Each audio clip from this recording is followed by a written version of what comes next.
Good Wednesday morning, everybody. Welcome to Screen Junkies Universe. It is a busy day of movie news, and only 2 of them are Disney stories. 33% of our entertainment news is not Disney-related, which is frankly better than some days in the news cycle. I'm Dan Murrell. I'm hosting today. Next to me, it's Wednesday. Yep. Which means Ed Greer's here. Hey, guys. I like it. You're over here. You're on that side of the table. You know, I think now we we take your usual spot. No, it's good. Yes. No, but you know what? I think this is the power side of the table, wherever Dan is at. So I'm like Littlefinger. I'm on kicking it. A lot of gravity over there. We're just orbiting. Simba. Spencer J. Gilbert and Eric Goldman, who is a wonderful writer for Fandom and Screen Junkies and all of our wonderful content. Thank you. What's your official job title, Eric? I want to Managing editor. Managing editor. Yes. You were at WrestleMania, right? I was. I just got out. I just did the tally. I was telling Billy I watched 21 hours of wrestling live the past few days. It's a lot of. I love wrestling, but I need a little wrestling break. A little wrestling break. Fair enough. Well, we have a little bit of a wrestling break because a new trailer for The Lion King came out today. Yeah. The movie that, if Avengers was not coming out this summer, would be the #1 movie of the summer. Probably by far. Yeah. So that's a win-win for their parent studio.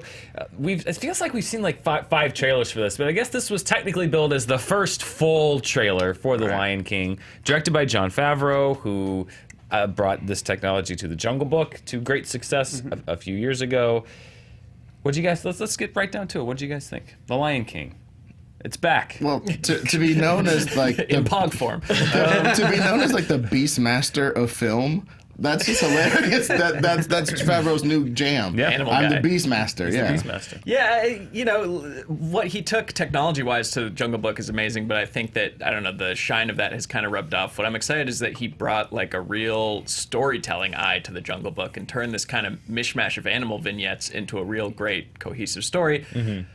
Lion King doesn't need that. It was already great. I'm kind of intrigued what, if anything, they'll change. This trailer seemed like, and spoiler alert if you haven't seen Lion King, the dad dies. This seems like it's mostly Act 1 of the film. It's a lot of setup. You really get that tease of Timon and Pumbaa, but this is young Jonathan Taylor Thomas Simba. This isn't older Broderick. Yeah, this is older Broderick Simba. I'm really curious to see if they bother to mess with or alter in any way, or just add to this already perfect story. Yeah. I just think it's weird that Donald Glover and Matthew Broderick have now played the same role. I thought the teaser kind of did it for me a little more. It's kind of like, ooh, that's intriguing. But yeah, once you see them actually talking, first of all, it's going to take you a second because it's going for photorealism, but they're talking, and so that's always going to be a little bit of a disconnect. I say that as a huge fan of Babe, though. So I kind of agree a lot with what you were saying though about how Jungle Book really improved on what I thought was one of their lesser movies. Lion King doesn't really need that, and of course, as everyone says, you can't really call this live action. It's fancy animation.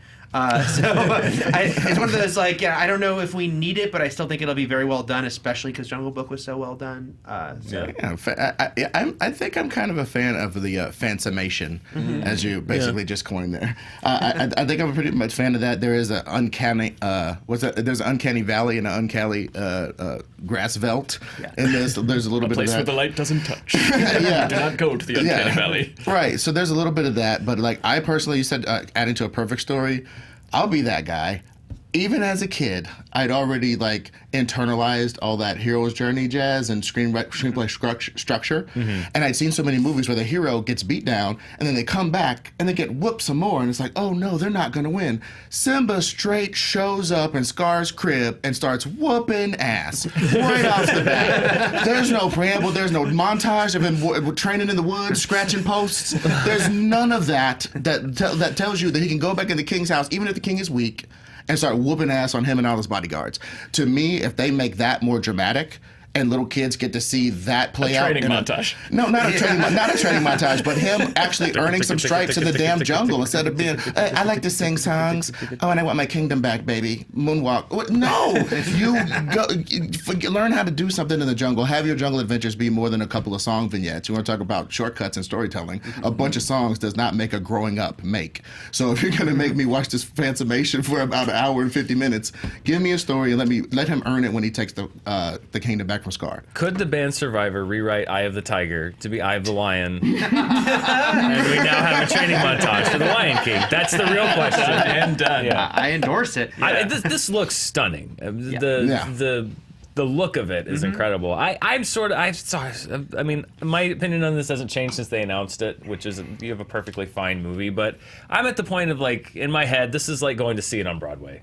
It's like going to see the Julie Taymor version. It's like, you're not reinventing the wheel. It's the same music. It's the same story. But if they can put on a good spectacle, I guess, Yeah, and I Sure. think the real flex of this whole film is just the cast. Is like when they're like, boom, Oprah, Donald Glover, John Oliver, Beyonce. Like they're just like beating you over the head with celebrity. So we didn't hear Beyonce at all, did we? No, they but must be saving that do for we hear the... Glover? I don't think we We did. don't think we heard Glover, But really. that's a weird brag on animation, though. It's like, we could get these guys for 16 hours Yeah. apiece. You know? That's a weird brag. It is weird. It's something. It actually started with Toy Story, you know, because if you look at before that, it was never like huge names that you would put in How trailers. dare you impugn Kurt Russell and Mickey Rooney's voice work in The Fox and the Hound, right?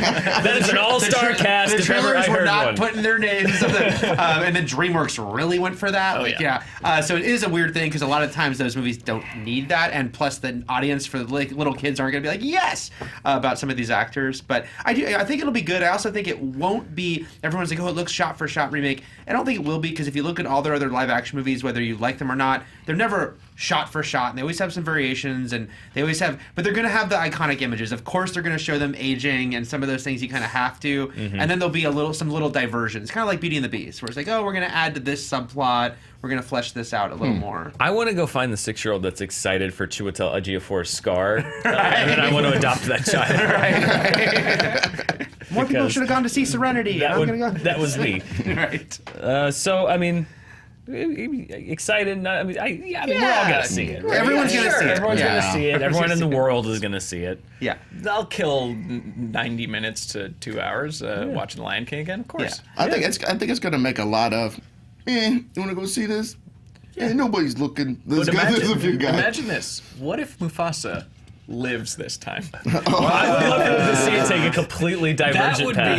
be like everyone's jaw would drop, and you would have like I don't know, my whole world would change. And then they run into Wakanda, and you realize that this is a Disney shared universe. Everyone is in. Iron Man flies in. And you realize that they fooled everyone. Yep. See, that's what Simba was doing in the woods. Instead of Yes. working out, he was calling up Tony Stark. He's like, dude. Then they dig up a xenomorph, and the fox comes in, and the predator, and Scar it's pulls out a all- lightsaber. Exactly. Scar It's- is Snoke. And then Deadpool cuts the film and says, peace, suckers. See you at Space Jam. I would love to see that. It could happen. If Mufasa lives, anything can happen. Mufasa's falling off that cliff. We all know Mufasa's falling off the cliff. I want to see, we're talking about the Uncanny Valley and the Fansimation. I want to see the Force Ghost Mufasa. Like, how do you render photorealistic lion, but ghostly? Yeah. I actually gonna want be to. in the Now, clouds? I take it back. I want to see Mufasa die, but I want to give him the same death scene as Murphy in RoboCop. Just Verhoeven levels of violence. Yeah. Let's put this photorealistic animation to good use and just have giblets flying on They're the going to face of get some Simba. Komodo dragons in on this one. I mean, we are looking to traumatize a whole new generation I of think we need kids. to up the ante. Yeah. And they're much less sensitive than we were 25 years ago. Right. Well, that's The Lion King. It comes out, you'll know when it comes out. I don't have a date. The world will be taken make all over. the money, yeah. Look on a bus near you. It'll be there. If you want more of what we're doing here today, Spencer, we're doing call-outs Doing still. call-outs now. Screen Junkies Universe, we're here every weekday morning with lots of different stories that people alternately enjoy our take on or wish that we would take more seriously. We just have fun. You can multiple topics. The same great. It says right here, same great energy. Keep that same We're energy. known for that great energy. Every weekday. So there's likes and subscribe buttons, ups and downs, and bells. And Put in promo code Mufasa for 10% off. Won't tell you where to put it in. Dark web. Just type it in the comments. Yes. Try it everywhere. You can subscribe to Screen Junkies Universe right now, and we'll be back tomorrow probably talking about the Joker. Who knows? It's a cycle. It's a flat circle. It's a circle of life, It's a flat if you circle. will. It's a flat circle of life. This is some breaking news. Came out this morning, as Joe would say, Viva Variety, and every other news outlet that you know and trust. Hawkeye, everyone's favorite Avenger, is coming to Disney Plus. Jeremy Renner, it is reported, will join Scarlet Witch, Loki, and other members of the MCU with his own, or maybe not his own, Disney Plus series. It is said to follow Clint Barton, who might survive Avengers Endgame.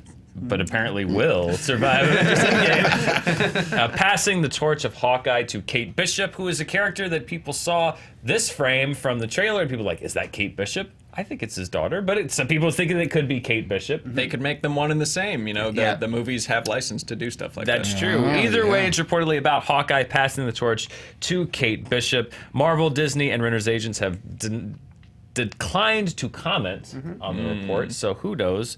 Ed, are you who's the Kate Bishop fan? Eric, fill us in on Kate Bishop if this is where the series decides to go. Yeah, Kate Bishop was introduced. I believe she was introduced in Young Avengers. I know she certainly was a part of that group, which was all kind of teens that were basing themselves off the Avengers you know and love.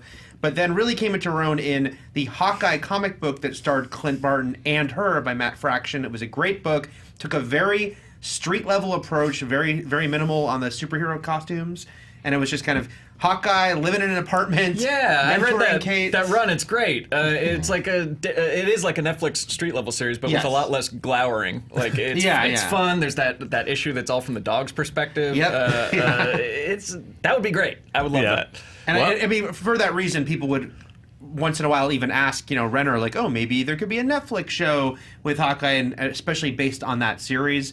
And now Disney Plus didn't exist at the time to ask them about. But now this makes a lot of sense now that we see all these other like big Avengers that haven't had their own movies getting a series.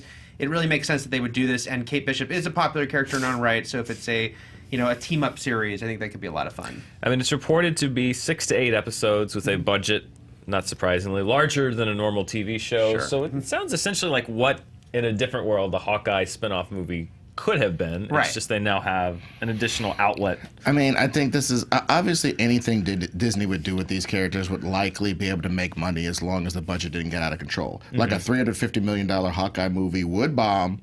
I'm saying that to you and anybody in the world. $350 million Hawkeye movie would bomb. We've seen Jeremy Renner headline movies, and it don't go so well unless he's with. It only won Best Picture, one of them. No. No. I'm talking about the monies, and I'm talking about Jeremy Renner opening a movie by himself without Tom Cruise, without anybody else. Jeremy Renner, hey, let's all go pile into the car and pay for a sitter to go see a Jeremy Renner movie. I'm sorry, bro. I'm not being a jerk here. He's a movie star. He's got abs. He's superior to me in every way. It's fine. But I'm saying he's not going to open a movie, and Hawkeye would fail. But they don't have to do that. They don't have to take that gamble. They put it on Disney. They hide the numbers like Netflix. Boom, everybody's happy. This is perfect. This is beautiful. Scarlet Witch movie, same thing. Loki movie, same thing. Maybe the first Loki makes a bunch of movie off of amusement. But they don't have to have that pressure. So please, don't think I'm being a jerk here. This is how you use these particular IPs, especially when you have this outlet. This is genius. They don't have to put everything up for our scrutiny about box office, about what Ant-Man did or something. They can put all these great stories in here and expand and not have to do so much in each movie. That's brilliant. Does anyone else find it kind of odd? There was a quote from Kevin Feige earlier this week that I read where somebody asked him about Comic-Con, and he was like, Give me your flesh. I will devour this universe all. Like, yes. Oh, okay, interesting. He is Dormammu. No, someone asked him about Comic-Con, and he said something along the lines of like, even confirming our presence at Comic-Con would be a spoiler for Avengers Endgame. Don't these series being announced serve as much bigger spoilers for Endgame? Yeah. I mean, I will say this in their defense, 'cause I've had some Twitter conversations about this, is that they've only announced, if you want to use technical terms, the Loki series. Everything else is one of those things where it's like, it's going to get reported on by the trades because they're working on them. Right. And they even had that, it was interesting to read that story in Vanity Fair a few months ago where they were talking about Sony's plans for Spider-Man. And they in that article, they mentioned that if Marvel and Disney had their way, Spider-Man Far From Home wouldn't have been coming out this year. It would have been next year. Because they didn't want anything Endgame that was in the immediate future. They just couldn't. Sony had the power in that one. So I do think it is like I think that they don't want to announce anything yet, even though we know these are all happening. We know all these movies are happening. They're staying quiet about it. And of course, they're going to go to Comic-Con, or even more likely this year to D23 Expo, because it's one of the Disney has their own convention years. Then that's where they're going to announce everything that we kind of already know, and then a couple titles we don't. But they had to know that they couldn't keep this under wraps they know unless they that. built like a Hank Scorpio-style dome to hide every writer in. It's just going to happen. I mean, especially like now with Eternals and Black Widow, like literally casting, But it's like, no, those don't exist. Like, we're just not going to talk about them. So it's a weird situation to be put in because, of course, they're also not going to stop that train. Like, they're not going to be like, we're not going to produce anything for 2 years. So, Well, yeah, right. Yeah, it's a weird situation. That would be a bold move. It would be. It would be a very bold move. Well, could they? I know they couldn't do this, but it would be kind of interesting if somebody tried to be like untitled giant ass Marvel project. Boy, they call it that. And that's what the trades have to say, and everybody's reporting on it. They have to say all of that. They come up with the acronym. But that's what they do with the release dates. Like if you look at their release dates, it's all Untitled Marvel movie. But now but now people we can are actually working on them already. They're making them. And they talk to someone that's doing costumes or writing. Those or something watermarks like don't that. work. Yeah, I get it. It's true. Blue Harvest coming soon. Yeah. I just read James Cameron's draft of Spider-Man. Just had all these watermarks over there. They don't mean anything over time. Most people start leaking stuff. Yeah. So yeah, you're right. The cat's out of the bag. You're right. This is Pandora's box. We're looking right in it. Anybody else you see potentially that you would be interested in seeing them? Maybe not get a movie, but might be appealing for one of these Disney Plus series. Because Hawkeye, let's be honest, we've certainly made our fair share of jokes about Hawkeye over the years, but. This does seem like an okay venue for him. I think Hawkeye's a great character in the comics. Hasn't gotten his due in the movies. I think this is actually the perfect way to do it. Yeah, because if he did a movie, like you were kind of saying, even with not even budget-wise, even just expectation-wise, it raises it so much. Right. But 8 episodes of a show where it doesn't have to be end-of-the-world stakes. Right. And taking a dynamic, if they are taking the Kate Bishop thing from the comics that people really like, this kind of seems perfect, right? And like you said, like even some of the other characters are doing, like Vision and the Scarlet Witch, don't probably need a movie, but sure, has like a miniseries that can get a little more introspective. They're still gonna fight stuff, I mean, it's like back in the days, they do the. I wasn't alive for this, but I recall seeing stuff about like Get Christy Love. There's a big movie with Pam Grier called Get Christy Love, and they do the Get Christy Love show, and you got to have. Hey, this is a stunt woman from down the street. She's going to be Christy Love. It's like, oh, man. I mean, I kind of came to see Pam Grier. I like this character, but I kind of said we're living in the world where Pam Grier will do your Netflix show. Yeah. You know what I'm saying? In metaphor, Yeah. So, And probably she'll probably do it right now. But and she probably will end up in one. yeah, definitely. I want to see Sam Rockwell's Justin Hammer series. Yeah. I want to meet like his dipshit kids that are like, trying to inherit the Hammer fortune, fighting amongst each other, and him just like dancing his way through lines of cocaine. This will not be a Disney Plus show. like the IT crowd. Like he's that super crazy boss they had, and they're like the drones downstairs. Working for him. Workplace comedy, Hammer Industries. I would definitely watch that. Yeah, you get Mickey Rourke with his bird just like moping around. He's like, what, weird mailroom guy? I'm sold. Airmail. Yeah. Disney Plus, buy it. Hammer Industries coming fall 2022. Yeah. Third story. This is a really interesting story. This has to do with the Emmys, which, and I think we've all questioned this at some point. The Emmys seem to be cracking down a little bit on the categories for their shows. So bear with us. I'm going to explain this as best we can, then we'll acknowledge it. There are some shows such as American Horror Story on FX, American Vandal, which was as of late before it got canceled, a Netflix original series, started out as a web series. The Sinner on USA were all originally categorized as limited series for the Emmys for Emmy consideration. The difference being a limited series is a show that's defined as a limited number of episodes that is not an ongoing series, whereas shows like, Game of Thrones and The Good Place and all of those have a season after season. You're continuing storylines, you're carrying characters over. The spirit of the law was originally that you would have a category for series that continue on season after season, and then the limited series is for sort of like for special events, things like Feud and The People versus O.J. Simpson, where they may say American Crime Story, but it's a one bottled story. However, some of these series, American Horror Story has been nominated in the limited series category many, many times, even though it's had multiple seasons, because it was somewhat of an anthology. But then it got So less they so. say. But Yeah. then it got less so, and the Emmys have decided to crack down. The show's 8th season for the first time for American Horror Story will not be going under the limited series category because of returning storylines and main characters that are coming back from previous seasons, meaning that it's changing its eligibility. Same with American Vandal. The first season was eligible as a limited series. However, they came back for season 2, had the same characters, so they have now been recategorized as it'll be thrown in with the other comedy series. American Horror Story will be thrown in with all of the other drama series. Now, the perception from a lot of people is that by calling your show a limited series, you make it much easier and have far less competition to be in the Emmys.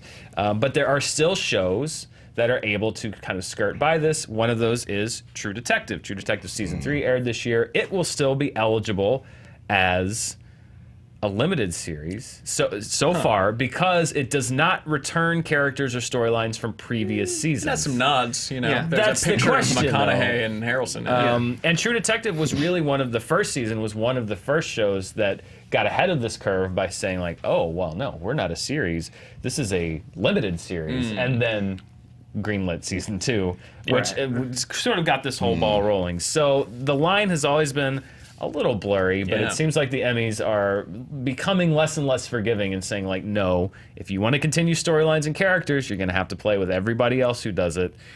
What do you guys think? Go ahead. I was just gonna say, it kind of piggybacks off what we were just talking about because all these Disney Plus shows, they're saying it's a limited series or it's an event series.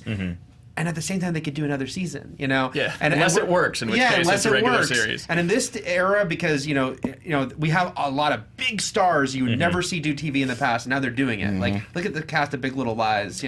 And that's one that was brought up. That Right. show cleaned up in the limited series And then had category, season 2. and then announced that they were doing a season 2 with the same characters returning. Yeah. So a lot of people were like, "Well, wait a minute. It sounds like you're just saying it's a limited series until it's successful and it is in categories where." I'm not saying it's easier that the shows aren't good, but it's a little. There's It is, less yeah. competition, certainly. Yeah. And then in success, saying like, "Psych." right. It was always really, shady on that side of things. So I'm glad they're cracking down on it and just being like, guys, if this is, of course there are true limited series. True, like we have completed, this is it. There'll be no more. But so many times that they're like, oh, we could tell more of this story. It's like, guys, I know you could say you're an event series to make it more special, but no, you're season 1. But how do you crack down on it? Do you strap the showrunner into a lie detector machine and be like, "Are you planning on season 2?" Right. Like that's Season the 2, question. right. Well, I mean, but I've been sitting here and I've been thinking about what I was going to say when it was my turn to be smart. And That's how good conversations happen. Yeah. You don't listen. I wasn't You just listening. sit I and- wasn't listening at all. No, but you guys hit a lot of my points, so I wouldn't reiterate things you said, Johnson. So what I'm saying is like. I'm of two minds about it. Like the people who make a show that's specifically meant to go as long as it can go, they're providing job stability for a bunch of grips and jazz. It's like a whole thing. So the people who set out to do that thing, I think should have their own damn category because they're saying, yo, man, I'm gonna sell soap till the wheels come off, baby. You know what I mean? And that's a different type of thing than, oh, well, let me just take all the 3-point shots for a lot of these, and I'm saying that as a metaphor for a lot of these limited series, they could take such great creative chances because there is no stakes.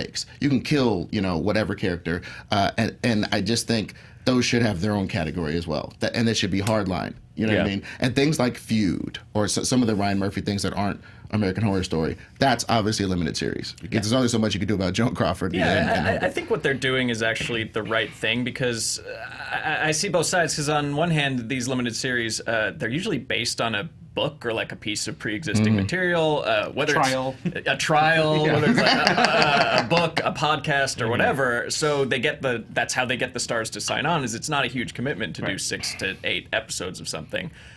So I really think they set out with the best intentions of like we're just going to tell this story, and then money and success creeps its way in, and they're like, well, but what if we kind of predicted the sequel.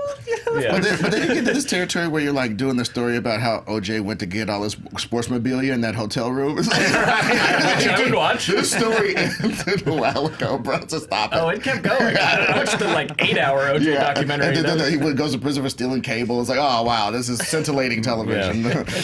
So yeah, the people who are doing something that's supposed to go forever, again, it's quite easy, I think, to identify those shows. And this rigmarole, this little three-card Monty, that has to stop. For me, the gray area is Fargo. I think that's the one that's dancing on the razor's edge right there. I don't think it's a limited series. Yeah, I don't think it because is they're either, flashing back in ultimately. time. You have characters that are younger, but they're the same characters. Yeah. Like I agree. Like Fargo to me is not a limited series because they are making a tapestry over time. Yeah. But I mean, because are they going to have to draw a line in the sand and be like, no, listen, I understand Feud and I understand American Crime Story, but in order for this to work fairly, if you're coming back for a second season, I'm sorry if you're not carrying characters over, but you have to compete with everyone, or is it just going to have to be make these judgment Well, calls? the person inside me that wants to see the world burn says that limited series and regular series go at it head to head, Thunderdome style. We run bar to town. You know what I mean? And just see who wins. Because I think if that pushes TV into a risk-taking, shorter format, more series, as the British say, I think that'd be super great. But again, like I said, the people who are going to sell the soap till the wheels fall off, you're costing. Some of these key grips can't go from show to show to show like that. They get on Maude or whatever. God, I'm old. You know what I'm saying? They get on. You know what I'm saying? I'm just thinking of an old model. I'm thinking of, it's almost like an old 40 episodes a season. Right, you know what I'm saying? An old model where Yeah. people could really eat. You know what I'm saying? I had to go back that far with the reference. You know what I'm saying? So it's like, that's all I'm saying. Like, I think the shows are supposed to go forever.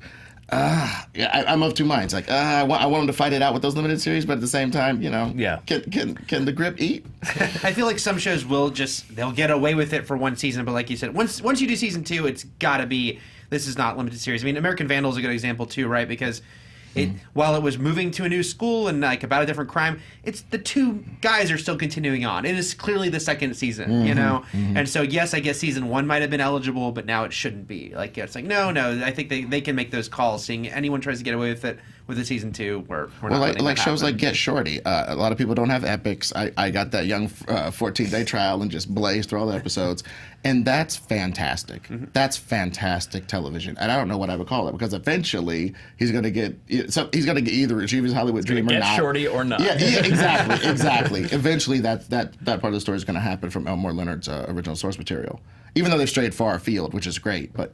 All I'm saying is, eventually that's got to end, right? Yeah. Like 3-4 seasons of that is better than 8 seasons of that. I don't care who's at the helm. To me, in my personal opinion. Can they just spin off Best James Corden web series into its own category? Because Damn it. We need to address the best limited short form variety Best show. short form variety series. It's like it's so weird. It's like who are you gonna Daily vote for? Show, John Oliver, Game of SNL, Thrones, Honest us. Trailers. It's like Game of Thrones, Carpool Karaoke, commercial breaks from the Daily Show, SNL, and epic rap battles. It's like all of Some of these things aren't like the others. Yeah, exactly. Yeah. Like how do you judge any of those against each other? Yeah. You pick the one you've heard of, I think, is Maybe so. unfortunately the Yeah. way you go. But I hope that once they're done with this, that maybe they'll move Yeah, on to we have some the ideas. Because there are a lot of other great. Honestly, there are a lot of other great internet shows that I don't get recognized because there's no real place for them. And I think that as streaming services grow, but I guess those are all going to get. Where do the streaming shows go? They're going into the main categories, though. Yeah. Netflix For the but, most part, For the yeah. most part, Yeah. but I mean, we're in the Wild Wild West. We are. We're in that period of film where like people are still running out of theaters because they're scared the train's gonna hit them. yeah. Like I think we're like right there as far as learning how to categorize these things. Yeah, What's a web series versus a TV series has become so ethereal at this point. Yeah, so I think they've got a lot of work, but the first thing that they're doing is recategorizing limited series versus regular dramatic comedic series. So stay tuned. It's like the Golden Globes comedy drama debate. There's always going to be a gray line where nobody really knows. Yeah. Guys, that's our show today. Wow. We talked about Emmys, lions, and bears. And archers. Oh my. And archers. And archers. But not the show Archer, which is eligible for series. best animated series. Yes. Not a limited series. So much here on Screen Junkies News. Tomorrow we'll be back with another Screen Junkies Universe. I will be back here later today with a review of Hellboy. Can you give us a little preview? Oh boy. Taste? you're going to want to watch this one. I'll tell you that much. Hellboy. And also inside that review, I'm going to review Little, which is the new Universal comedy that's coming out this week. I want to do a little twofer. Honest Trailers and Honest Trailers commentary. You can see the commentary here on Screen Junkies News. You can see the Honest Trailer over on Screen Junkies. And Spencer, you're gearing Do you up. hear that? The strains of Game of Thrones in the distance? Yes, I hear the Yeah. Reigns of Castamere. Uh-oh. Oh no, where's this Roll up your going? sleeve. Exactly. Game of Thrones coverage coming soon. Watching Thrones is returning, yes? Yeah, winter came. Winter came all over this channel, and Watching Thrones is back. We shot a predictions show yesterday. I don't know when that'll air. Yep. I do want that to be the tagline for this season. Winter came, super psyched. It's only going to be 6 weeks of show, but man, there'll be a lot of meat on that bone. So Yeah, there will be. That's all coming soon. Plus, so much other fun stuff. Stay tuned right here, and we will be back here on the Screen Junkies universe tomorrow. Thanks for watching.